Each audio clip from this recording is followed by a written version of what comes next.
अस्सलाम वालेकुम students, I hope आप सब ठीक होंगे। आज हम स्टार्ट करेंगे क्लास 11 के pick book mathematics chapter 4 exercise 4.3 question number 3। अच्छा, क्वेश्चन नंबर 3 स्टार्ट करने से पहले आपको कुछ कॉन्सेप्ट पता होना चाहिए। मतलब अभी तक हम लोगों ने जो चीज़ें कवर कर ली हैं, ठीक है। सबसे पहले हम लोगों ने एक्सरसाइज 4.1 एंड 4.2 में अर्थमेटिक सीक्वेंस को डिस्कस किया था, ठीक है। अर्थमेटिक सीक्वेंस क्या होता है, ठीक है। जैसे अब मैं सीक्वेंस बना रही हूँ 1 3 5 अप टू सो ऑन, ठीक है। मेरे पास सीक्वेंस चलता जा रहा है, कंटिन्यूसली चलता जा रहा है, ठीक है। तो अर्थमेटिक सीक्वेंस में कोई भी चीज़ कब होगी, जब इनके दरमियान में गैप सेम होगा, ठीक है। यानी 1 एंड 3 के दरमियान कितने का गैप है, 2 का गैप है। 3 एंड 5 के दरमियान कितने का गैप है, 2 का गैप है। जब इनके दरमियान में डिफरेंस गैप सेम होगा तब ये अर्थमेटिक सीक्वेंस में होगा। अगर उनके दरमियान में गैप या डिफरेंस सेम नहीं है तो वो अर्थमेटिक सीक्वेंस में या अर्थमेटिक प्रोग्रेशन में नहीं होगा, ठीक है। तो अर्थमेटिक सीक्वेंस या अर्थमेटिक प्रोग्रेशन में किसी भी चीज़ का होना ज़रूरी है, डिफरेंस का सेम होना ज़रूरी है, ठीक है। तो एक्सरसाइज 4.1 एंड 4.2 में हम लोगों ने एक फॉर्मूला पढ़ा था, यानी a n is equal to A1 + n-1 d। इस फॉर्मूले के थ्रू हम लोग कोई भी nth टर्म निकाल सकते हैं। अब nth टर्म क्या होती है, मैंने आपको सीक्वेंस बताया 1 3 5 अप टू सो ऑन, ये कंटिन्यूसली सीक्वेंस चलता जा रहा है, ठीक है। मैंने डॉटेड लाइन से शो किया, ठीक है। तो nth टर्म बच्चों आपके पास इन डॉट्स में कोई भी टर्म हो सकती है। वो आपके पास 9th टर्म भी हो सकती है, 100th टर्म भी हो सकती है, 1000 टर्म भी हो सकती है, ठीक है, इन डॉट्स में, ठीक है।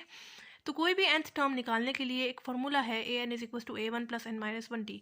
इस फॉर्मूले में सिंपल आप लोगों ने वैल्यूज पुट करनी है और आपके पास सिंपल आंसर आ जाएगा, ठीक है। अब d क्या है, d कैसे निकालेंगे, डिफरेंस कैसे निकालेंगे। अगर मैं यहाँ पे डिफरेंस निकालते हैं हम लोग, अगर मैं यहाँ पे चूज़ कर रही हूँ, ये मेरे पास क्या है A1 है, ये मेरे पास क्या है A2 है, ये A3 है, ठीक है। तो अगर मैं ले रही हूँ यहाँ पे चूज़ कर रही हूँ A2 को, तो मुझे उससे प्रीवियस टर्म को सब्ट्रैक्ट करना पड़ेगा, यानी A1 को, ठीक है। A1 को नहीं डायरेक्ट चूज़ करेंगे, पहले A2 से प्रीवियस टर्म यानी A1 को सब्ट्रैक्ट करना पड़ेगा। A2 मेरे पास क्या है 3 माइनस A1 क्या है 1 है, तो 3 - 1 क्या आता है 2, ठीक है। तो आपके पास डिफरेंस ऐसे आएगा और बाकी आप लोगों ने वैल्यूज पुट करनी है, तो आपके पास कोई भी nth टर्म आसानी से आ जाएगी, ठीक है। सबसे पहले हम लोगों ने एक्सरसाइज 4.1 एंड 2 में अर्थमेटिक सीक्वेंस को डिस्कस किया था, ठीक है। उसके बाद हम लोगों ने पढ़ा था अर्थमेटिक मीन को, ठीक है। अब अर्थमेटिक मीन क्या है, अर्थमेटिक मीन के लिए हम लोगों ने एक फॉर्मूला पढ़ा था A + B / 2, ठीक है। Arithmetic mean, geometric mean and harmonic mean अगली वाली एक्सरसाइज में आएंगे आपके पास, ज्योमेट्रिक एंड हार्मोनिक मीन, ठीक है। ये तीनों मीन्स बहुत इंपॉर्टेंट है, इसमें से क्वेश्चन आते हैं, ठीक है। उसके बाद इस एक्सरसाइज में हम लोगों ने पढ़ा है अर्थमेटिक सीरीज को, ठीक है। अब अर्थमेटिक सीरीज़ क्या है, ठीक है। अर्थमेटिक सीक्वेंस एंड सीरीज़ में एक चीज़ सेम है कि इनके दरमियान का डिफरेंस सेम होता है, ठीक है। डिफरेंस निकालने का तरीका सेम है, यानी d इज इक्वल टू 3 - 1 2। अगर डिफरेंस अर्थमेटिक सीरीज़ में भी सेम नहीं होगा तो आपके पास, यानी आपके पास अगर सीरीज़ में डिफरेंस सेम नहीं होगा तो वो अर्थमेटिक सीरीज़ नहीं होंगी, ठीक है। जैसे इसमें क्या फ़र्क है कि इसमें आपके पास प्लस का साइन आता है दरमियान में, ठीक है। जैसे यहाँ पे अर्थमेटिक सीक्वेंस में आपके पास कोमा आ रहा है, यानी 1,3,3,5 अप टू सो ऑन, ठीक है। लेकिन अर्थमेटिक सीरीज़ में आपके पास पॉजिटिव साइन आएगा दरमियान में, यानी 1 + 3 + 5 अप टू सो ऑन, आगे डॉटेड लाइन से शो कर दिया मैंने, ठीक है। तो डिफरेंस निकालने का तरीका भी वही सेम है, d इज इक्वल टू, ये मेरे पास A1 है, ये A2 है, ये A3 है। A2 अगर मैं चूज़ कर रही हूँ तो मुझे उससे प्रीवियस टर्म यानी A1 को सब्ट्रैक्ट करना पड़ेगा। d is equal to 3, A2 मेरे पास क्या है 3 - A1 मेरे पास क्या है 1 है। d इज इक्वल टू 3 - 1 मेरे पास क्या आ जाएगा 2। यानी डिफरेंस निकालने का तरीका सेम है। अगर सीरीज़ में आपके पास डिफरेंस सेम नहीं होगा तो वो अर्थमेटिक सीरीज़ नहीं होंगी, ठीक है। अगर इनके दरमियान में गैप या डिफरेंस सेम नहीं होगा तो वो अर्थमेटिक सीरीज़ नहीं होंगी, ठीक है। तो डिफरेंस का सेम होना ज़रूरी है। अर्थमेटिक सीरीज़ में हम लोगों ने दो फार्मूलाज पढ़े थे, यानी उनका सम निकालने के लिए दो फार्मूलाज पढ़े थे। SN is equal to n/2 A1 + AN, एक ये वाला फार्मूला पढ़ा था और एक पढ़ा था SN is equal to n/2 2A1 + n-1 d। अच्छा, ये वाला फार्मूला कब यूज़ करते हैं और ये वाला फार्मूला कब यूज़ करते हैं। ये वाला फार्मूला तब यूज़ करते हैं जब मेरे पास कोई सीरीज़ दी होंगी और मुझे साथ ही लास्ट टर्म भी गिवन हो, यानी मेरे पास सीरीज़ चलती जा रही है 1 + 3 + 5 अप टू सो मेरे पास सीरीज़ चलती जा रही है 100 तक, ठीक है। तो मुझे यहाँ पे फर्स्ट टर्म भी इन्होंने दे दी है, लास्ट टर्म यानी AN, लास्ट टर्म को हम लोग AN से शो करते हैं ना, ठीक है। ये मेरे पास अगर A1 है, ये A2 है, तो लास्ट टर्म उसी तरह मेरे पास कौन सी होगी AN होगी, ठीक है। तो लास्ट टर्म को हम लोग किस चीज़ से शो करते हैं AN से। अगर मेरे पास first term and last term given होगी तब मैं ये वाला फॉर्मूला यूज़ करूँगी, ठीक है। लेकिन अगर मेरे पास सीरीज़ कुछ यूँ गिवन है, यानी 1 + 3 + 5 आगे इन्होंने छोड़ दिया, यानी डॉटेड लाइन से शो कर दिया, यानी लास्ट टर्म आपको नहीं दी, तो फिर आप लोग ये वाला फॉर्मूला यूज़ करेंगे, ठीक है। बस इतना याद रख लें कि अगर आपके पास लास्ट टर्म गिवन होगी तब आप लोग ये वाला फॉर्मूला यूज़ करेंगे, अगर नहीं होगी तब आप लोग ये वाला फॉर्मूला यूज़ करेंगे, ठीक है। तो अभी तक हम लोगों ने इस एक्सरसाइज में यही कुछ पढ़ा था, यानी अभी तक इस चैप्टर में यही कुछ पढ़ा था। अब आते हैं क्वेश्चन पे। क्वेश्चन नंबर 3 है हमारे पास, find the sum of all the numbers divisible by 5 from 25 through 350। ठीक है, अच्छा अब हम लोगों ने सबसे पहले क्या चीज़ फाइंड करनी है, सम फाइंड करना है, यानी अर्थमेटिक सीरीज में आ जाएगा ये क्वेश्चन। ठीक है, उसके बाद ये बोल रहे हैं कि रेंज भी हमें बता दी हुई है कि आप लोगों ने कितने नंबर्स का सम फाइंड करना है। 25 से लेकर 350 तक आप लोगों ने पहले बनानी है सीरीज़। कौन से, अब 25 से लेकर 350 तक सारे नंबर्स लिखे नहीं, उन्होंने साथ हमें ये भी बोला है कि find the sum of all the numbers divisible by 5 from 25 through 350, यानी 25 से लेकर 350 तक ऐसे नंबर्स की सीरीज़ बनानी है जो 5 के टेबल में जाता है। ठीक है, यानी 25, उसके बाद यानी 25 से लेकर किधर तक, 350 तक हमें रेंज बताई हुई है इन्होंने। यानी फर्स्ट टर्म ये 25 मेरे पास क्या होगी, first term, and last term यानी ए एन मेरे पास होगी 350। ठीक है, first term and last term इन्होंने बताई भी है। उन्होंने बोला है कि 25 से लेकर 350 तक ऐसे नंबर्स को लेना है, ऐसे नंबर्स की सीरीज़ बनानी है जो 5 के टेबल में जाते हैं, यानी डिविजिबल बाय 5 का यही मतलब है ना, जो 5 के टेबल में जाते हैं। यानी 25 के बाद क्या है मेरे पास, अगला नंबर 30 जो 5 के टेबल में जाता है। उसके बाद मेरे पास क्या है, 35 है। अब क्या मैं 25 से लेकर 350 तक सारे नंबर्स की सीरीज़ बनाऊंगी, नहीं, मैं क्या करूँगी, मैं पहले 3 नंबर्स लिख लूँगी, उसके बाद मैं आगे डॉटेड लाइन से इसको शो कर दूँगी। ठीक है, क्योंकि मेरे पास पेपर में इतना टाइम नहीं होगा कि मैं 25 से लेकर 350 तक सारे नंबर्स को लिखूँ। ठीक है, तो मैं पहला नंबर लिख दूँगी और लास्ट नंबर, मतलब पहले 3 नंबर्स लिख दूँगी और आगे वाली लास्ट वैल्यू अगर दी हुई है तो वो लिख देंगे। तो ये मेरे पास A1 है, ये यकीनन A2 होगा, ये यकीनन A3 होगा। आगे भी कोई नंबर गिवन होता, यानी इसके बाद 35 के बाद मेरे पास कौन सा नंबर गिवन है, 40 गिवन है, तो वो मेरे पास होगा A4 and up to so on. ठीक है, तो हम लोगों ने अब फाइंड करना है उसका सम। सम के लिए फॉर्मूला देख लें यहाँ पे कौन सा यूज़ कर सकते हैं। ये वाला फॉर्मूला मैंने आपको क्या बताया था, तब यूज़ करते हैं जब first and last term given होगी। तो हमारे पास फर्स्ट टर्म भी गिवन है, लास्ट टर्म भी गिवन है, तो ये वाला फॉर्मूला यूज़ कर लेते हैं। मैं लिख रही हूँ SN is equal to n/2 A1 plus AN। दूसरा वाला फॉर्मूला नहीं यूज़ करेंगे ना, क्योंकि यहाँ पे हमारे पास ये वाला फॉर्मूला कब यूज़ करते हैं, जब first term and last term नहीं गिवन होती। ठीक है, तो लेकिन इस वाले केस में तो हमें लास्ट टर्म गिवन है ना, तो हम लोग ऊपर वाला फॉर्मूला यूज़ करेंगे। ठीक है, एन तो हमें नहीं गिवन, एज इट इज़ आ जाएगा, इज इक्वल टू ये वाला एन भी एज इट इज़ आ जाएगा, डिवाइडेड बाय 2। A1 क्या है 25 है, प्लस AN क्या है 350 है। ठीक है, इससे आगे क्या करें, अब तो हमारे पास क्वेश्चन में 2 चीज़ें अननोन आ गई हैं। पहले हमें किसी तरह n की वैल्यू निकालनी है कि 25 से लेके 350 तक कितने नंबर्स हैं जिनका हमें सम फाइंड करना है। हमें तो नंबर्स का ही नहीं पता कि 25 से लेके 350 तक कितने नंबर्स हैं जिनका हमें सम निकालना है। तो पहले हमें बताना है कि कितने नंबर्स हैं जिनका हमें सम फाइंड करना है, यानी n की वैल्यू फाइंड करनी है। तो मैंने आपको स्टार्ट में ही बताया था, कोई भी nth टर्म फाइंड करने के लिए हम लोगों ने सिंपल इस फॉर्मूले में वैल्यूज़ पुट करनी है और हमारे पास nth टर्म आ जाएगी। तो क्यों ना हम लोग ये वाली n की वैल्यू इस फॉर्मूले के थ्रू निकाल लें। ठीक है, फॉर्मूला क्या है मेरे पास, AN is equal to A1 plus n-1 D। ठीक है, AN एज इट इज़ आ जाएगा। ठीक है, इज इक्वल टू A1 क्या है मेरे पास, सीरीज़ में देखें 25 है ना, पुट कर देंगे, प्लस ये वाला n भी एज इट इज़ आ जाएगा, -1 D। कैसे निकालेंगे, मैंने आपको बताया था D हम लोग कैसे निकालते हैं। अगर मैं यहाँ पे A2 को चूज़ कर रही हूँ तो मुझे उससे प्रीवियस टर्म यानी A1 को सब्ट्रैक्ट करना पड़ेगा। D is equal to A2 मेरे पास क्या है 30 है ना, तो पुट करेंगे, माइनस A1 क्या है मेरे पास 25 है, तो D is equal to 30 minus 25 मेरे पास क्या आता है 5, यानी D मेरे पास क्या आ गया 5 आ गया। तो अब क्या इस D की जगह मैं लिख सकती हूँ 5। ठीक है, AN कौन सी वैल्यू होती है, लास्ट वैल्यू होती है, वो हमें गिवन है 350 है, तो पुट कर देते हैं AN, ये हो जाएगा 350 is equal to 25 plus n-1 5। ठीक है, 350 देखें प्लस 25 है, जब लेफ्ट तरफ जाएगा तो -25 हो जाएगा। ठीक है, इज इक्वल टू n-1 5। ठीक है, 350 माइनस 25 मेरे पास क्या आता है, ये आ जाएगा मेरे पास 325। ठीक है, अब यहाँ पे देखें राइट साइड पे आपके पास 5 मल्टीप्लाई हो रहा है, जब ये लेफ्ट तरफ जाएगा तो डिवाइड हो जाएगा, इज इक्वल टू n-1 मेरे पास पीछे रह जाएगा। 325 डिवाइडेड बाय 5 मेरे पास क्या आता है 65। ठीक है, इज इक्वल टू n-1। ठीक है, अब ये वाला -1 जब लेफ्ट तरफ जाएगा तो क्या हो जाएगा +1 हो जाएगा, इज इक्वल टू n। 65 + 1 मेरे पास क्या आ जाएगा 66 इज इक्वल टू n, यानी n का आंसर मेरे पास क्या आ गया 66 आ गया। तो अब मैं यहाँ पे आसानी से n की वैल्यू पुट कर सकती हूँ, जो कि मेरे पास क्या आ गई है 66 आ गई है, इज इक्वल टू, जब मैंने इस वाले n को रिप्लेस किया 66 से, तो इस वाले n की जगह भी क्या मैं लिख सकती हूँ 66 डिवाइडेड बाय 2। आगे वाला 25 प्लस 350 मेरे पास क्या आता है 375। ठीक है, S66 is equal to 2 1s are and 2 33 66 आ जाएगा। ठीक है, यानी 33 आगे वाला 375 एज इट इज आ जाएगा। S66 is equal to 33 multiply 375 मेरे पास क्या आता है 12375, यानी S66 मेरे पास क्या आ गया 12375। ठीक है, सबसे पहले मुझे इस क्वेश्चन में क्या गिवन था, उन्होंने बोला था कि आप लोगों ने सम फाइंड करना है 25 से लेकर 350 तक ऐसे नंबर्स का जो 5 की टेबल में जाते हैं, ठीक है। डिविजिबल बाय 5 का यही मतलब है जो 5 की टेबल में जाते हैं। पहले हम लोगों ने सीरीज़ बना ली, सीरीज़ बनाने के बाद मैंने देखा कि कौन सा फार्मूला यहाँ पे लग सकता है, ठीक है। तो मेरे पास यहाँ पे फर्स्ट वाला फार्मूला लग रहा था, SN=n/2 A1 + AN।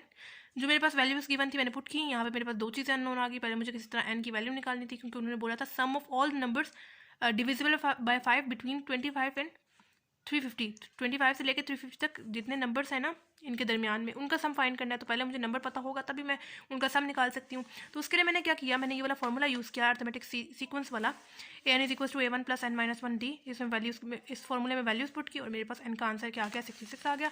n की वैल्यू यहाँ पे पुट की और सिंपल आ गया। मैथ्स करते हुए मेरे पास क्या आंसर आ गया, 12375। ठीक हो गया। अच्छा जी, क्वेश्चन नंबर 4 है। अच्छा, question number 4 and 5 important question है। इस टाइप के क्वेश्चंस आते हैं, ठीक है। तो आप लोगों ने ध्यान रखना है कि आपके पास कौन सा सीक्वेंस गिवन है, ठीक है। इस टाइप के क्वेश्चंस आपके पास अगली एक्सरसाइज में भी आएंगे। उस एक्सरसाइज में आपके पास ज्योमेट्रिक सीक्वेंस के साथ है, ठीक है। तो आप लोगों ने इस क्वेश्चन में ध्यान रखना है कि आपके पास कौन सा सीक्वेंस गिवन है। इस क्वेश्चन में हमें अर्थमेटिक सीक्वेंस गिवन है, ठीक है। दोनों में बहुत ज़्यादा फ़र्क है, तो बच्चे कन्फ्यूज़ हो जाते हैं अक्सर इनमें कि अर्थमेटिक सीक्वेंस गिवन है या ज्योमेट्रिक सीक्वेंस। तो दोनों में बहुत ज़्यादा फ़र्क है, ठीक है। तो अभी हम लोग सॉल्व करेंगे अर्थमेटिक सीक्वेंस में, फिर नेक्स्ट एक्सरसाइज में हम लोग ज्योमेट्रिक सीक्वेंस के साथ भी इंशाल्लाह सॉल्व करेंगे, ठीक है। तो क्वेश्चन नंबर 4 है हमारे पास, the sum of 3 numbers in an arithmetic sequence is 36 and the sum of their cube is 6336, find them, ठीक है। और हिंट भी आपको साथ दी भी है।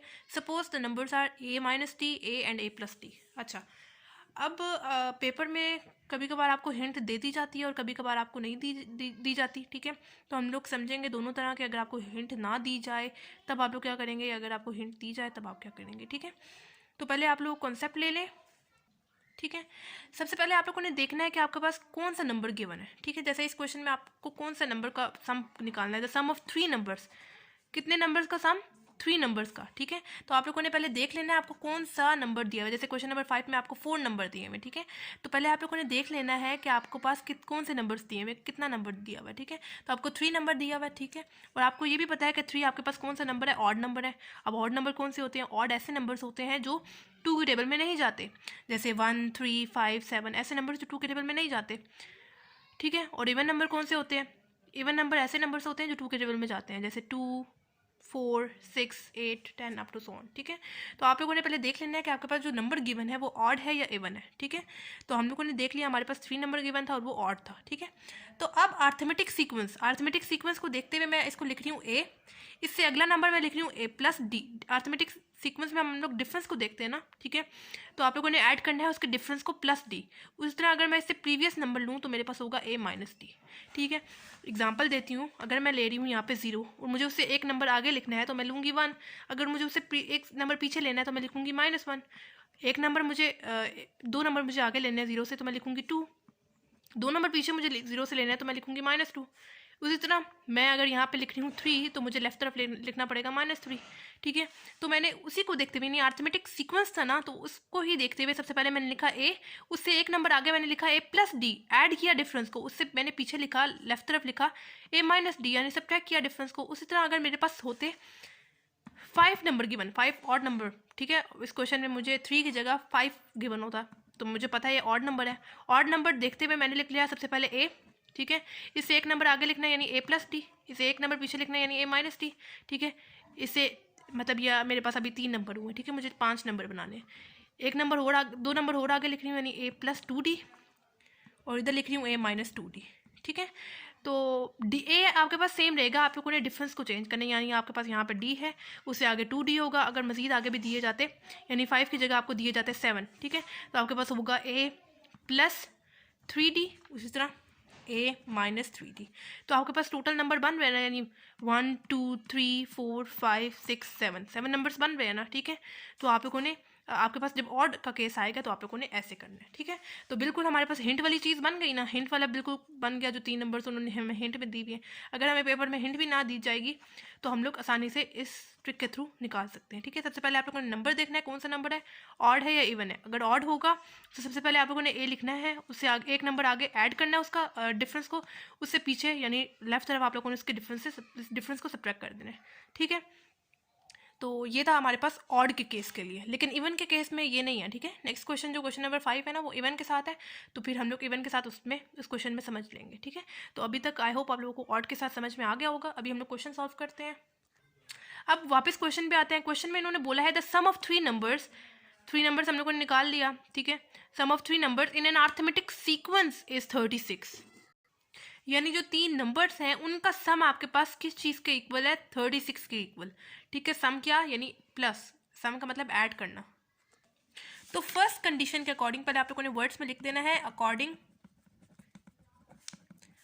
टू फर्स्ट कंडीशन, ठीक है।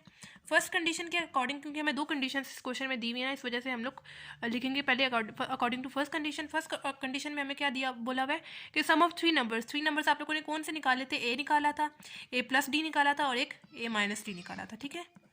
ये हमारे पास तीन नंबर्स थे, उनका सम आपके पास किस चीज़ के इक्वल है? 36 के इक्वल है, ठीक है। तीन नंबर्स का सम यानी ऐड करना, उनको किस चीज़ के इक्वल है? 36 के इक्वल है, ठीक है। तो अब हम लोग इसको मज़ीद आगे सॉल्व कर लेते हैं। पहले ब्रैकेट्स खोल लें, a minus t plus a plus d is equal to 36, ठीक है। यहाँ पे देखिए माइनस डी है, ये प्लस डी है, आपस में कैंसिल आउट हो जाएंगे क्योंकि ऑपोजिट साइंस है। ये इस वाले ए के साथ भी कॉन्स्टेंट 1 है, इस वाले ए के साथ भी कॉन्स्टेंट 1 है और इस वाले ए के साथ भी कॉन्स्टेंट 1 है। 1 + 1 + 1 क्या हो जाएगा? 3a is equal to 36। अब ए इस तरफ लिखा है, जबकि 3 को हम लोग राइट साइड पे ले जाएंगे, यानी यहाँ पे 3 मल्टीप्लाई हो रहा है के साथ, जब राइट साइड पे जाएगा तो डिवाइड हो जाएगा, ठीक है। यानी ए इज इक्वल टू मेरे पास क्या आ जाएगा? 36 डिवाइडेड बाय 3 12 आ जाएगा, यानी ए का आंसर मेरे पास क्या आ गया? 12 आ गया, ठीक है। यानी फर्स्ट कंडीशन के अकॉर्डिंग हमारे पास ए का आंसर क्या आ गया? 12 आ गया। अब दूसरी कंडीशन के साथ इसको क्वेश्चन को सॉल्व कर लेते हैं। फिर उन्होंने बोला and the sum of their cube is 6336। अब आते हैं उनके सम ऑफ क्यूब पे, ठीक है। फिर उन्होंने बोला है अकॉर्डिंग टू, अब लिख लेते हैं अकॉर्डिंग टू सेकंड कंडीशन। अब सेकंड कंडीशन में उन्होंने क्या बोला था कि तीन नंबर्स कौन कौन से थे? ए प्लस डी और एक था ए माइनस डी, ठीक है। उनके सम का क्यूब, यानी सम भी है उनके साथ और उनका क्यूब भी है हर नंबर का, ठीक है। यानी पहले नंबर का भी है, सेकंड का भी है एंड तीसरे का भी है, ठीक है। इज इक्वल टू किस चीज़ के इक्वल है? 6336 के इक्वल, ठीक है। सेकंड कंडीशन के अकॉर्डिंग उन्होंने क्या बोला था? सम ऑफ देयर क्यूब, ठीक है। उनका सम भी है और उनका क्यूब भी है, किस चीज़ के इक्वल है? 6336 के इक्वल, ठीक है। इसके बाद हमारे पास यूज़ होगा यहाँ पे फॉर्मूला, क्योंकि यहाँ पे हो रहा है होल क्यूब वाला फॉर्मूला यूज़ करेंगे।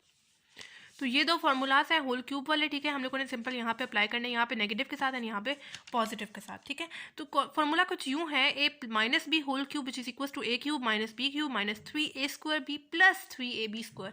माइनस के केस में जब भी आपके पास फॉर्मूला माइनस के केस के साथ आएगा तो एंड वाली वैल्यू यानी 3ab² जो है ना, उसके साथ आप लोगों ने पॉजिटिव का साइन डाल देना है, ठीक है। तो अब हम लोग खोल के लिखते हैं। पहली वैल्यू को आप लोगों ने अपनी आसानी के लिए लिख लेना है ए के इक्वल, पहली वैल्यू है भी वैसे ए ही, एंड दूसरी वैल्यू को लिख लेना है बी के इक्वल, ताकि हमारे लिए आसानी हो। जहाँ पे ए यूज़ होगा उसकी जगह पहली वैल्यू लिखेंगे, जहाँ पे बी यूज़ होगा उसकी जगह दूसरी वैल्यू लिखेंगे, ठीक है।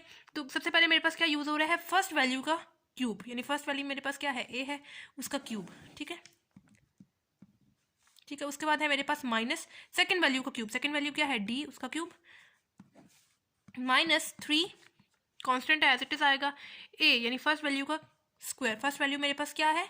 ए है, ठीक है, उसका स्क्वायर। उसके बाद मेरे पास बी यानी सेकंड वैल्यू यानी डी सिंपल आ जाएगा, प्लस 3 ए मेरे पास क्या है?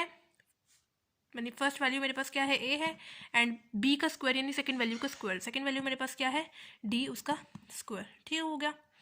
एंड इसको कर दें ब्रैकेट ऑफ, ठीक है। उसके बाद मेरे पास क्या है? प्लस ए का क्यूब मेरे पास ए क्यूब ही होगा, ठीक है।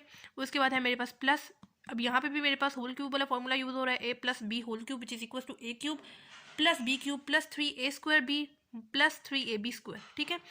पहली वैल्यू को ए के इक्वल ऐड कर लें, सेकंड वैल्यू को बी के इक्वल ऐड कर लें, ताकि हमारे लिए आसानी हो। जहाँ पे ए यूज़ होगा उसकी जगह पहली वैल्यू लिखेंगे, जहाँ पे बी यूज़ होगा वहाँ पे उसकी जगह दूसरी वैल्यू को लिख देंगे। पहले ब्रैकेट में कर लें। सबसे पहले मेरे पास किस चीज़ का इक्वल है? फर्स्ट वैल्यू का क्यूब, यानी फर्स्ट वैल्यू मेरे पास क्या है? ए, उसका क्यूब। उसके बाद है प्लस सेकंड वैल्यू का क्यूब यानी डी का क्यूब प्लस 3 कांस्टेंट है एज इट इज आएगा। उसके बाद ए यानी फर्स्ट वैल्यू का स्क्वायर, ठीक है, ए का स्क्वायर। उसके बाद मेरे पास क्या है? बी, बी यानी सेकंड वैल्यू को सिंपल आ जाएगी, ठीक है, प्लस 3a, फर्स्ट वैल्यू मेरे पास क्या है? ए, एंड बी यानी सेकंड वैल्यू मेरे पास क्या है? डी, उसका स्क्वायर, ठीक है, ब्रैकेट ऑफ कर दें, इज इक्वल टू किस चीज़ के इक्वल है, 6336 के इक्वल। ठीक हो गया।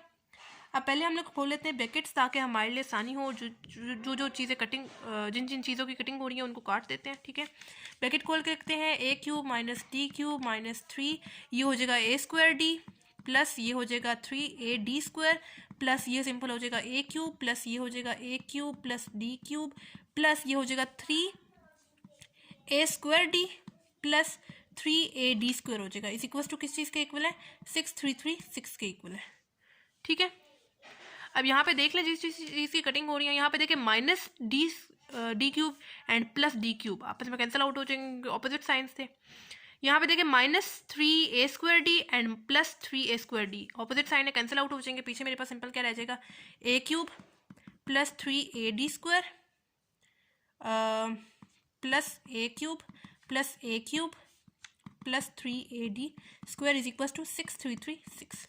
ठीक है, अब इस वाले ए के साथ भी कांस्टेंट 1 है, इस वाले ए के साथ भी कांस्टेंट 1 है, और इस वाले ए के साथ भी कांस्टेंट 1 है। 1 + 1 + 1 क्या हो जाएगा, 3A cube plus 3AD square plus 3AD square क्या हो जाएगा, +3 + 3 क्या होता है, 6AD square is equal to 6336। ठीक है, अब हमने पहले वैल्यू निकाली थी ए की, जो कि क्या आ रही थी, 12 आ रही थी। पुट कर देंगे जहाँ जहाँ पे ए यूज़ हो रहा है 3, ए की वैल्यू क्या आई थी 12, उसका क्यूब प्लस 6, ए की वैल्यू क्या आई थी 12, आगे वाला डी उसका स्क्वायर इज इक्वल टू 6336। ठीक है, कैलकुलेटर यूज़ करते हुए इनका क्यूब निकालेंगे। 12 का क्यूब मेरे पास क्या होता है, 1728 प्लस 6 12 मेरे पास क्या होता है 72, आगे वाला D square as it is equal to 6336। 3 को मल्टीप्लाई करेंगे 1728 के साथ तो मेरे पास आता है 5184 plus 72 D square is equal to 6336। 72 D square इस तरफ लिखा है, जबकि 5184 को मैं राइट साइड पे ले जाऊंगी, यानी 6336 प्लस 5184 था। जब ये आएगा लेफ्ट तरफ तो मेरे पास क्या हो जाएगा, -5184 हो जाएगा। सॉरी, राइट साइड पे आज जब आएगा तो -5184 हो जाएगा। ठीक है, 72 D square is equal to, तो मेरे पास क्या आता है 1152, डी स्क्वायर इस तरफ ही लिखा है, जबकि 72 को हम लोग राइट साइड पे ले जाएंगे, 1152 डिवाइडेड बाय 72 होगा। ठीक है, D square is equal to 1152 divided by 72 मेरे पास क्या आता है 16 आता है। ठीक है, अब यहाँ पे मेरे पास यूज़ हो रहा है स्क्वायर, जो कि मुझे नहीं चाहिए, तो मैं क्या करूँगी, लिख रही हूँ taking under root on both side. ठीक है, स्क्वायर खत्म करने के लिए हम लोग अंडर रूट लेते हैं, उस तरह अंडर रूट खत्म करने के लिए स्क्वायर लेते हैं, और दोनों तरफ लेना पड़ता है। इस तरफ भी हम लोग अंडर रूट अप्लाई करेंगे और इस तरफ भी प्लस माइनस के साथ अंडर रूट अप्लाई करेंगे। ये वाला जो स्क्वायर है वो तो अंडर रूट से कैंसिल आउट हो जाएगा, एंड अंडर रूट 16 मेरे पास क्या आता है 4 आता है। ठीक है, यानी यहाँ से हमारे पास डी के 2 आंसर निकल रहे हैं, एक दफ़ा +4 और एक दफ़ा निकल रहा है -4। ठीक हो गया, तो अब आप लोगों ने देखना भी है कि जो आपके पास नंबर आ रहे हैं, यानी डी की जो वैल्यूज़ आ रही है, यानी एक दफ़ा 4 आ रही है, एक दफ़ा -4 आ रही है, और जो ए की वैल्यू आ रही है उसको आप लोगों ने, जो 3 नंबर्स आपके पास आए थे, 3 नंबर्स कौन कौन से आप लोगों ने निकाले थे, एक तो आप लोगों ने निकाला था A - D, एक निकाला था A और एक निकाला था A + D। ठीक है, अब आप लोगों ने पहले जो है +4 मतलब डी का जो आंसर आपके पास प्लस में आया था उसके साथ इसमें पुट करके देखना है, और एक दफ़ा आप लोगों ने A - D A and A + D उसके साथ, यानी एक दफ़ा आप लोगों ने नेगेटिव के साथ D पुट करके देखना है कि आपके पास आंसर सेम आता भी है कि नहीं आता। अर्थमेटिक प्रोग्रेशन में या अर्थमेटिक सीक्वेंस में आपके पास आंसर आता भी है कि नहीं आता, वो सीक्वेंस बनाता है कि नहीं बनाता, अर्थमेटिक सीक्वेंस। ठीक है, तो उसके लिए आप लोगों ने क्या करना है, A की वैल्यू आपके पास क्या आई थी 12 आई थी, पुट कर दें, -D क्या है प्लस के साथ पहले आप लोगों ने देखना है, 12 - 4 मेरे पास क्या आता है, मेरे पास आता है 8। ठीक है, तो पुट कर देते हैं इज इक्वल टू, ए की वैल्यू क्या है 12 है, एक की वैल्यू मेरे पास क्या आ गई 8 आ गई, एक आ गई 12 इज इक्वल टू पहली वैल्यू यानी 12 की, ए की वैल्यू 12 है, प्लस डी की वैल्यू मेरे पास क्या है 4 है, पॉजिटिव वाली के साथ पहले करके देख रहे हैं, 12 + 4 मेरे पास क्या हो जाएगा 16 हो जाएगा। यानी +4 जब मैंने पुट किया, डी का आंसर जब मैंने +4 पुट किया तो मेरे पास एक दफ़ा आ रही थी पहली वैल्यू 8, दूसरी 12 एंड तीसरी मेरे पास आ रही थी 16। अब पुट करके देखते हैं माइनस को, पहले है मेरे पास ए की वैल्यू पुट करनी है, ए की वैल्यू क्या थी स्टार्ट में हम लोगों ने निकाली थी 12, माइनस ये वाला डी की वैल्यू क्या है -4 है, पुट करेंगे तो 12 माइनस माइनस क्या हो जाएगा +4, 12 + 4 मेरे पास क्या आ जाएगा 16, यानी पहला आंसर मेरे पास क्या आ गया 16 आ गया। अब ये है मेरे पास लिखा हुआ ए की वैल्यू क्या थी 12 थी, सिंपल आ गया हमारे पास आंसर। ए की वैल्यू क्या है 12 है, प्लस डी की वैल्यू क्या है मेरे पास -4 है, तो 12 प्लस माइनस क्या हो जाएगा माइनस हो जाएगा, एंड 12 - 4 मेरे पास क्या आता है 8, यानी तीसरी वैल्यू मेरे पास क्या आ गई 8 आ गई। ठीक है, यानी अगर हम लोग देखें तो मेरे पास 8 12 16 उसी तरह 16 12 8, यानी मेरे पास ये अर्थमेटिक प्रोग्रेशन में बन रही हैं सीक्वेंस। खैर सीक्वेंस का तो क्वेश्चन में हमें नहीं बोला हुआ था, बस आप लोगों ने देखना है कि क्या ये अर्थमेटिक प्रोग्रेशन या अर्थमेटिक सीक्वेंस में ये है कि नहीं है। सॉरी, अर्थमेटिक प्रोग्रेशन या अर्थमेटिक सीक्वेंस में ये तीन नंबर्स बना रहे हैं कि नहीं बना रहे, ये तीन numbers a-t, a and a+t। ठीक है, तो आपके पास तकरीबन आंसर देखें 8, 12 एंड 16, 16, 12 एंड 8 आपके पास सेम आ रहा है, तो एंड पे लिख देना है वर्ड्स में 3 numbers in arithmetic progression is 8, 12 and 16। ठीक हो गया। सिंपल इस क्वेश्चन में अभी तक हम लोगों ने क्या किया, क्वेश्चन में इन्होंने हमें बोला हुआ था कि the sum of 3 numbers in an arithmetic sequence is 36 and sum of their cube is 6336, find them. और साथ ही आप लोगों को 3 नंबर्स की हिंट दी हुई थी, लेकिन पेपर में हर बार आपको हिंट नहीं दी होगी। मैंने आपको क्या बताया कि जो आप लोगों ने सबसे पहले देख लेना है कि आपको जो नंबर दिया हुआ है वो कौन सा नंबर दिया हुआ है, इवन दिया हुआ है ऑड दिया हुआ है। अगर आपके पास इवन नंबर होगा तो आप लोगों ने चूज़ करना है, सबसे पहले स्टार्ट करना है ए से। ठीक है, ए से एक नंबर आगे यानी ऐड करना है, आगे आप लोगों ने ऐड करना है डिफरेंस को, साथ ही आप लोगों ने पीछे सब्ट्रैक्ट भी कर देना है डिफरेंस को। 3 नंबर गिवन थे और थे, तो मेरे पास ये 3 नंबर पूरे हो गए, यानी 1, 2, 3 3 नंबर्स मेरे पास ये वाले आ गए, और साथ ही ये नंबर हिंट में भी दिए हुए थे। ठीक है, तो पेपर में अगर आपको हिंट नहीं दी होगी तब आप लोगों ने इसको इस तरह से सॉल्व करना है। अगर हिंट दी हुई है तो फिर तो आपकी किस्मत है, बहुत अच्छी बात है कि अगर आपको हिंट दी होगी। ठीक है, इतना सोचना नहीं पड़ेगा। ठीक है, तो आप लोग डायरेक्ट हिंट के थ्रू ही 3 नंबर्स आपको दिए हुए, आप लोग डायरेक्ट क्वेश्चन सॉल्व करना स्टार्ट कर दें। ठीक है, फिर जो क्वेश्चन की 2 कंडीशंस थी, पहली कंडीशन के अकॉर्डिंग उन्होंने बोला था कि जो 3 नंबर्स हैं उनका सम आपके पास किस चीज़ के इक्वल है, 36 के इक्वल है। उनको ब्रैकेट्स में करके लिखा, ब्रैकेट्स खोली, आगे सिंपल इसको सॉल्व करते हुए मेरे पास एक आंसर क्या आ गया, 12 आ गया। फिर सेकंड कंडीशन के अकॉर्डिंग उन्होंने बोला था सम ऑफ देयर क्यूब। ठीक है, उनके साथ सम भी लगाना है और हर वैल्यू के साथ जो 3 वैल्यूज आप लोगों ने निकाली थी, हिंट दी हुई थी, उनका क्यूब आपके पास किस चीज़ के इक्वल है, 6336 के इक्वल। हम लोगों ने सिंपल यहाँ पे फॉर्मूला लगाया, कौन सा वाला, होल क्यूब वाला। ठीक है, क्यूब वाला फॉर्मूला लगाने के बाद कटिंग वगैरह करते हुए मेरे पास यहाँ से डी का 2 आंसर आ गए। ठीक है, एक दफ़ा +-4 के साथ। ठीक है, तो मेरे पास यहाँ से डी के 2 आंसर निकल रहे थे, एक दफ़ा 4 और एक दफ़ा -4 निकल रहा था। ठीक है, फिर जो 3 वैल्यूज़ थी जो हमें हिंट में भी दी हुई थी और हम लोगों ने निकाली भी थी, उसका मैंने निकाला, उसमें मैंने पुट की ए की एंड डी की वैल्यू, +4 वाली डी की वैल्यू पुट की, तो मेरे पास तीनों का आंसर क्या आ गया, 8, 12 एंड 16। ठीक है, एक दफ़ा मैंने +4 वाली वैल्यू पुट करके देखी, फिर दूसरी दफ़ा मैंने -4 यानी डी जो -4 दूसरा जो आंसर आया था -4, वो मैंने इसमें इन तीनों वैल्यूज़ में पुट करके देखा। ठीक है, यानी ए तो हमारे पास सेम है ना, दोनों केसेस में 12, 12 है, डी मैंने -4 पुट करके देखा, तो मेरे पास इसमें भी 18, 12 एंड 8 आंसर आ रहा था। ठीक है, तो एंड पे मैंने लिख दिया 3 numbers in arithmetic progression is 8, 12 and 16। ठीक है, जो अर्थमेटिक प्रोग्रेशन बना रही हैं वो ये 3 वैल्यूज़ हैं, 8, 12 एंड 16। ठीक है, वो कौन से नंबर्स हैं, 8 है, 12 है एंड 16 है। अच्छा जी, क्वेश्चन नंबर 5 है, find 4 numbers in arithmetic sequence whose sum is 20 and the sum of whose square is 120। ठीक है, और हिंट भी आपको साथ ही इस क्वेश्चन में भी दी हुई है कि suppose the numbers are a-3d, a-t, a+t and a+3d। ठीक है, अब ये है हमारे पास, अब मैंने आपको क्या बताया था, हर बार आपको पेपर में हिंट नहीं दी होगी। ठीक है, अगर तो आपको हिंट नहीं दी हुई तो आप लोगों ने सबसे पहले देख लेना है कि वो कौन सा नंबर है। ठीक है, यहाँ पे मेरे पास कौन सा नंबर गिवन है, 4, और आपको पता है 4 आपके पास कौन सा नंबर है, इवन नंबर है। ठीक है, अब इवन और ऑड नंबर देखने का क्या मकसद है, इवन और ऑड नंबर ही हम लोगों ने देखने हैं, ये मेन चीज़ है। ठीक है, तो इवन नंबर कौन से होते हैं, ऐसे नंबर जो 2 के टेबल में जाते हैं, यानी 2, 4, 6, 8, 10 अप टू सो ऑन। ठीक है, तो सबसे पहले आप लोगों ने देख लेना है कि जो नंबर है वो आपके पास इवन है या ऑड है। ठीक है, तो मेरे पास जो इस क्वेश्चन में नंबर गिवन है वो इवन है। ठीक है, साथ ही आप लोगों ने ये भी देखना है कि आपके पास अर्थमेटिक सीक्वेंस गिवन है या ज्योमेट्रिक सीक्वेंस गिवन है या कौन सा सीक्वेंस गिवन है। ठीक है, तो आगे वाली एक्सरसाइज में आपके पास ज्योमेट्रिक सीक्वेंस के साथ भी क्वेश्चन है, सेम क्वेश्चन होते हैं, तो आप लोगों ने देख लेना है पहले कि कौन सा सीक्वेंस गिवन होगा। इस बार आपको अर्थमेटिक सीक्वेंस गिवन है। ठीक है, अब चूंकि यहाँ पे मेरे पास इवन नंबर है तो मैं अब यहाँ पे ए से स्टार्ट नहीं करूँगी। जैसे ऑड में मैंने क्या किया था, मैंने लिया था एक नंबर ए लिया था, उससे एक नंबर आगे यानी a+d लिया था, उससे एक नंबर पीछे यानी a-d लिया था। अगर मुझे मज़ीद और बढ़ाने थे नंबर तो a+2d और a-2d दिया था, यानी टोटल मेरे पास 1, 2, 3, 4, 5 नंबर्स हो गए थे। ये मेरे पास आंसर जो था वो ऑड में आ रहा था, लेकिन इवन के केस में मेरे पास ये नहीं होगा। ठीक है, अगर मेरे पास इवन के केस में 4 नंबर्स दिए हुए हैं तो मेरे पास कुछ यूँ आएगा, अगर मैं इसके अकॉर्डिंग लिखूँ तो a+d आएगा, और इधर में मैं लिखूँ तो a-d आएगा। अगर मैं यहाँ पर लिखूँ तो a+2d आएगा, लेकिन मैं पीछे नहीं अब लिख सकती क्योंकि मेरे पास 4 नंबर पूरे हो गए ना, यानी a-t, a+t, a+2d, 4 नंबर मेरे पास पूरे हो गए ना, 1, 2, 3, 4, इस तरह मेरे पास 4 नंबर पूरे हो गए। लेकिन ये वाला मेथड इवन के केस में ठीक नहीं है। ठीक है, क्योंकि मुझे दोनों चीज़ों को लेफ्ट साइड मतलब लेफ्ट एंड राइट साइड तो है नहीं यहाँ पे, पॉजिटिव एंड नेगेटिव वैल्यूज़ दोनों को बैलेंस करके चलना है। लेकिन यहाँ पे इवन के केस में अगर मैं ये वाला मेथड यूज़ कर रही हूँ तो मेरे पास दोनों यानी positive and negative values balance तो नहीं हुई ना। प्लस के साथ A+D के साथ मेरे पास है, A-D के साथ भी है मेरे पास, दोनों चीज़ें हैं, प्लस में भी है माइनस में भी है। लेकिन यहाँ पे देखें A+2D है मेरे पास पॉजिटिव में, लेकिन नेगेटिव में नहीं है। तो अब मैं क्या करूँगी, तो ऑड के केस में आप लोगों ने ए लेना है, उससे एक नंबर आगे उससे एक नंबर पीछे, यानी राइट साइड पे लेफ्ट साइड पे मतलब राइट साइड पे आप लोगों ने ऐड करना है डिफरेंस को, लेफ्ट तरफ में आप लोगों ने सब्ट्रैक्ट करना है डिफरेंस को।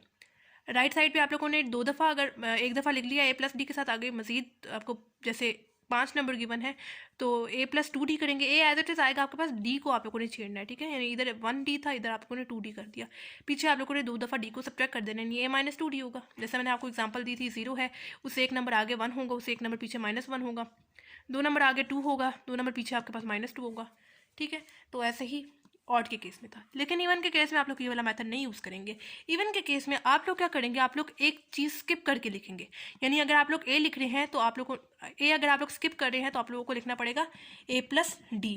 ठीक है, इधर भी A+D है तो आपको नेगेटिव के साथ भी लिखना पड़ेगा, यानी लेफ्ट साइड पे, यानी A-D।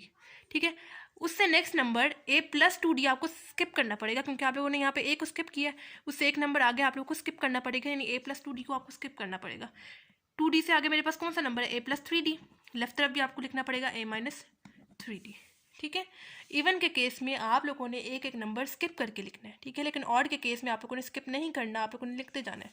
ठीक है, इवन के केस में आप लोग स्किप क्यों करेंगे, क्योंकि आपके पास जो चीज़ें हैं वो अगर आप लोग उसको ऑड के अकॉर्डिंग लिख रहे हैं तो वो चीज़ें बैलेंस नहीं हो रही थी, पॉजिटिव एंड नेगेटिव दोनों बैलेंस नहीं हो रहा था। तो हम लोगों को हमें दोनों को बैलेंस करके चलना है, इस वजह से मैं इवन के केस में एक एक नंबर स्किप करके चलूँगी। ठीक है, यानी अगर मैंने यहाँ पे ए को स्किप किया है तो मुझे लिखना पड़ेगा A+D एंड यहाँ पे A-D। ए को स्किप किया तो उससे एक नंबर आगे, यानी A+D से एक नंबर आगे मेरे पास क्या है, A+2D है, उसको मुझे स्किप करना पड़ेगा, यानी उससे आगे वाला नंबर A+3D लिखूंगी मैं। ठीक है, तो अब यहाँ पे मेरे पास 1 2 3 4 नंबर पूरे हो गए, यानी जो मेरे पास गिवन थे ना नंबर्स क्वेश्चन में 4 नंबर्स, तो मेरे पास पूरे हो गए थे ये। ठीक है, तो इवन के केस में आप लोगों ने एक एक नंबर, अगर आप लोग ए से स्टार्ट करें तो आप लोगों को एक नंबर स्किप करके लिखना पड़ेगा। ए स्किप कर रहे हैं तो A+D A-D, उससे एक नंबर आगे A+D से एक नंबर आगे A+2D को स्किप करना पड़ेगा, A+3D लिखेंगे, उसी तरह A-3D लिखेंगे। ठीक है, उसी तरह अगर आपको 6 नंबर गिवन होते, ठीक है, तो आप लोग क्या करेंगे, A+3D से एक नंबर आगे क्या है A+4D, अब वो आप लोग नहीं लिखेंगे, यानी उससे एक नंबर आगे यानी A+5D लिखेंगे, यानी 4D को आप लोग वो स्किप करेंगे। उसी तरह यहाँ पे भी मेरे पास क्या आएगा, A-5D आएगा, यानी आप लोगों को लेफ्ट एंड राइट नहीं, पॉजिटिव एंड नेगेटिव दोनों को बैलेंस करके चलना है। ठीक है, ऑड के केस में आप लोग लिखते जाएंगे A+D A-D A+2D A-2D, लेकिन इवन के केस में आप लोगों को एक एक नंबर स्किप करके लिखना पड़ेगा। तो अब आपके पास टोटल 4 नंबर जो उन्होंने क्वेश्चन में बोला हुआ था इवन नंबर्स, वो आपके पास क्या आएंगे, A+D आएगा और एक दफ़ा A-D आएगा, उससे एक नंबर आगे यानी A+D से एक नंबर आगे स्किप करना है, यानी A+3D आएगा, तो इधर भी मेरे पास A-3D आएगा, यानी टोटल मेरे पास 4 नंबर ये आ गए, और हिंट में भी यही 4 नंबर्स गिवन है मुझे। ठीक है, तो 4 नंबर मेरे पास आ गए। अब आते हैं हम लोग वापस क्वेश्चन पे। क्वेश्चन में इन्होंने बोला हुआ है find 4 numbers in arithmetic sequence whose sum is 20, यानी ये जो 4 नंबर आपके पास आए हैं इनका सम आप लोगों ने अकॉर्डिंग टू फर्स्ट कंडीशन पहले लिख लें, अकॉर्डिंग टू फर्स्ट कंडीशन।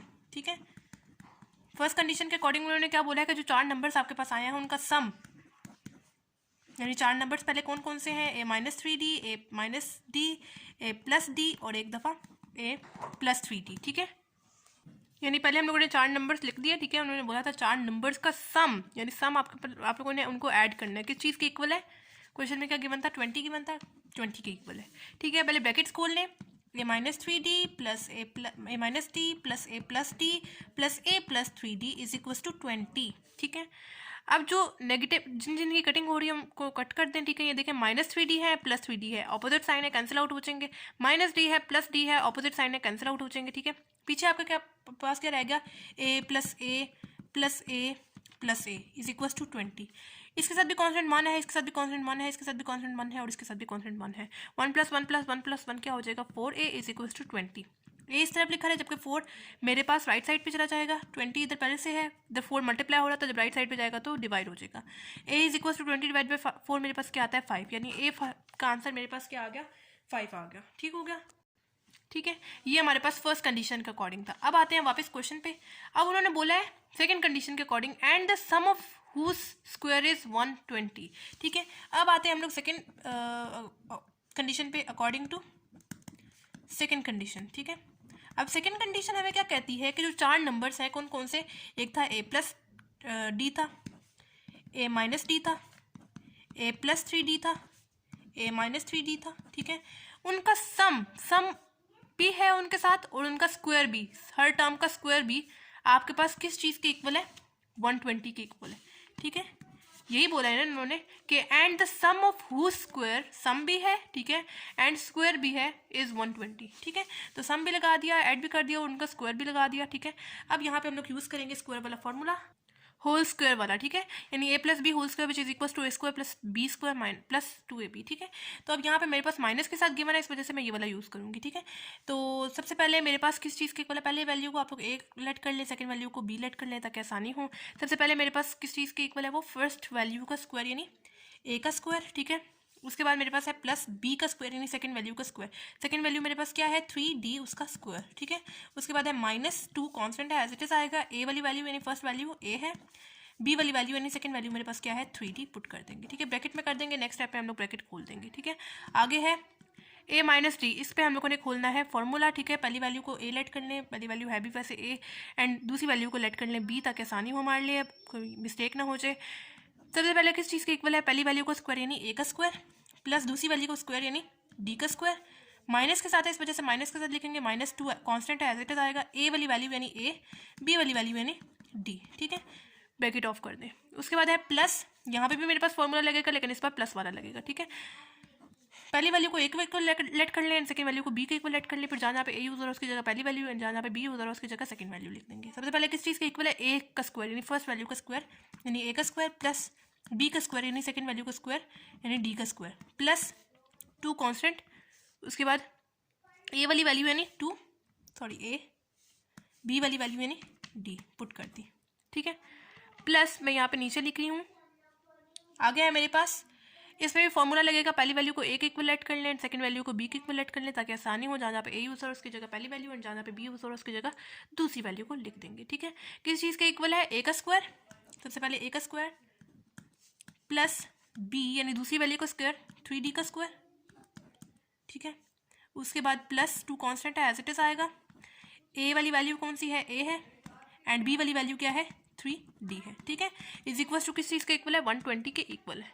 ठीक है, अब हम लोग जो है पहले स्क्वायर वगैरह कर लें और ब्रैकेट्स भी खोल देते हैं। ठीक है, ये हो जाएगा मेरे पास a स्क्वायर प्लस 3 का स्क्वायर मेरे पास क्या होता है 9, एंड d का स्क्वायर d स्क्वायर होगा, -2 3 मेरे पास हो जाएगा 6 हो जाएगा, एंड a d हो जाएगा। ठीक है, ब्रैकेट भी खोल देते हैं, प्लस ये हो जाएगा a square plus d square, ये हो जाएगा -2ad हो जाएगा। ठीक है, a मल्टीप्लाई d मेरे पास 2ad हो जाएगा। ठीक है, आगे मेरे पास है प्लस a का स्क्वायर एज इट इज आएगा प्लस d का स्क्वायर एज इट इज आएगा प्लस 2ad भी एज इट इज आ जाएगा, आगे वाला प्लस यहाँ पे a square as it is plus 3 का स्क्वायर मेरे पास क्या होता है 9, एंड d का स्क्वायर d स्क्वायर होगा प्लस 2 3 मेरे पास क्या हो जाएगा 6, and ad is equal to 120। ठीक हो गया, अब जिस चीज़ की कटिंग हो रही है वो कटिंग कर लें।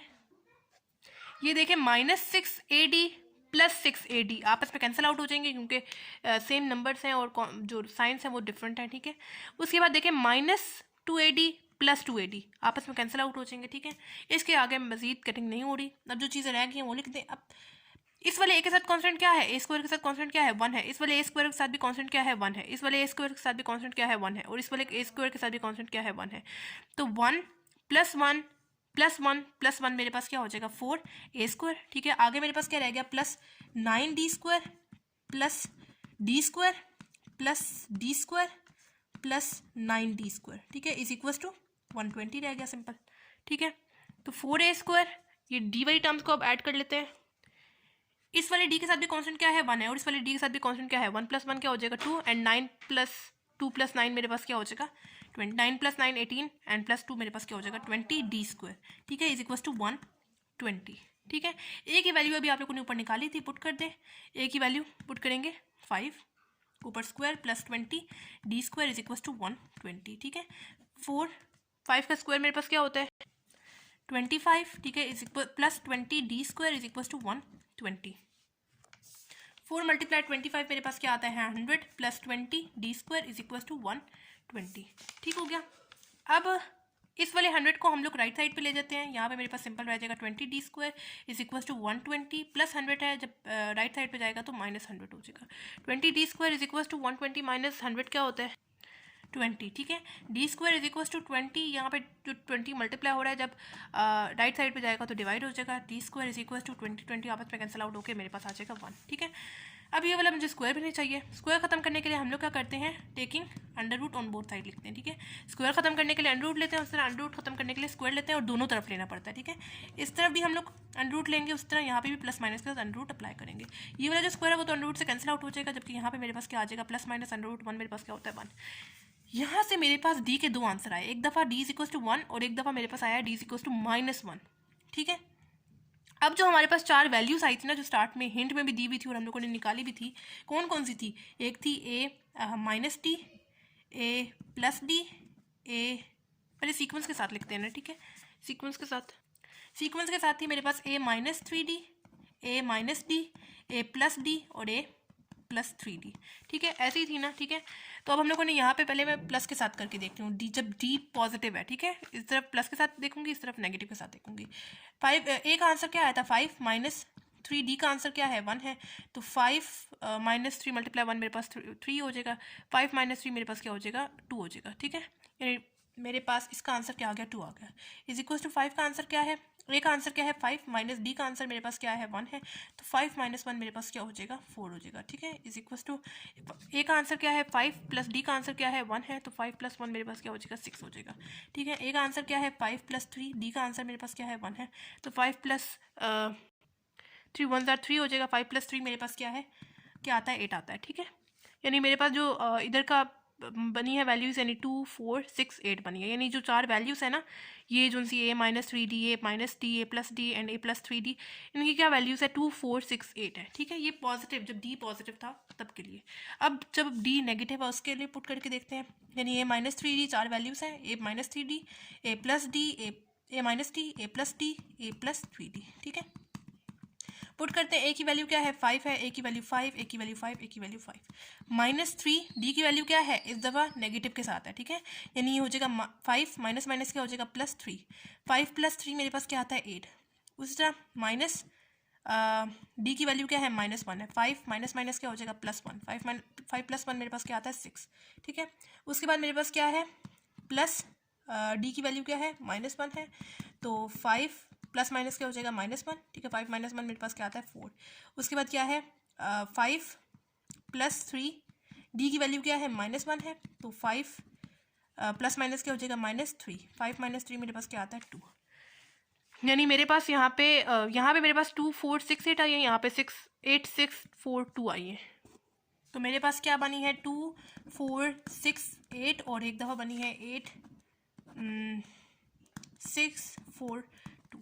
ठीक है, यानी ये मेरे पास जो 4 नंबर्स आए हैं ये पॉजिटिव के साथ है, पॉजिटिव डी के साथ, और ये माइनस डी के साथ है मेरे पास वैल्यूज़। ठीक है, तो इंपॉर्टेंट क्वेश्चन है, आप लोगों ने इसकी अच्छे से प्रैक्टिस करनी है। सिंपल इस क्वेश्चन में क्या किया है इन्होंने हमें 4 नंबर्स मतलब बता दिए थे, 4 नंबर्स हैं।